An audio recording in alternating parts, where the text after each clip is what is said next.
कलयुग के अंतिम राग एक ऐसा कालखंड होगा जब अंधकार समस्त ब्रह्मांड को धकेलेगा। ना दीपक, ना चंद्रमा, ना तारा, ना रोशनी, सिर्फ और सिर्फ होगा अंधकार। श्री कृष्ण के पृथ्वी से जाने के बाद इस युग में धर्म में संकट में पड़ गया और राजा परीक्षित की मृत्यु के बाद चारों तरफ अधर्म फैलना शुरू हो गया। इस शुरुआत में एक कहानी जुड़ी हुई है। महाभारत का युद्ध समाप्त हो चुका था।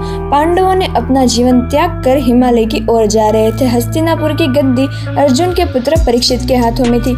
उनकी सत्ता में सब लोग खुशी थे, लेकिन धीरे धीरे कलयुग अपने पैर पृथ्वी पर पसार रहा था। लेकिन जब परीक्षित को इस बात का पता चला तो उन्होंने उसे राज्य में प्रवेश नहीं करने दिया। एक दिन कुछ ऐसी घटना घटी जिसने सब कुछ बदल दिया। एक दिन राजा परीक्षित शिकार के लिए वन में गए थे। थकान के कारण उन्हें जल की खोज में एक आश्रम में पहुंचे। वहाँ महान ऋषि शमीक का आश्रम था। ऋषि ध्यान में लीन थे।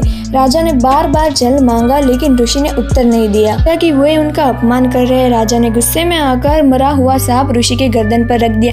अब ये सब ऋषि के पुत्र श्रृंगी ने देख लिया और उसे क्रोध आ गया और उसने राजा को शाप दिया कि 7 दिन के अंदर तक्षक नाग राजा परीक्षित को दर्शेगा और उनकी मृत्यु होगी। उन्होंने अपनी मृत्यु को स्वीकार किया। उन्होंने अपना राज्य पुत्र जन्मेजय को सौंपा और गंगा तट पर जाकर 7 दिनों तक श्रीमद् भागवत गीता का श्रवण किया, जो स्वयं शुक्रदेव जी ने उन्हें सुनाया था। 7वें दिन तक्षक नाग आया और राजा को डसा और उनकी मौत हो गई। के अनुसार जब तक राजा जीवित थे तब तक उन्होंने कलयुग को राज्य में प्रवेश नहीं करने दिया, लेकिन कलयुग उनसे विनती कर रहा था कि उन्हें कहीं निवास करने दे। राजा ने उसे 4 जगह सौंपी थी, जहाँ जुआ खेला जाए, मदिरा पिया जाए, वेश्यावृत्ति और हिंसा हो, वहाँ वो रह सकता है। लेकिन कलयुग ने उनसे एक और स्थान मांगा और वो था सोना।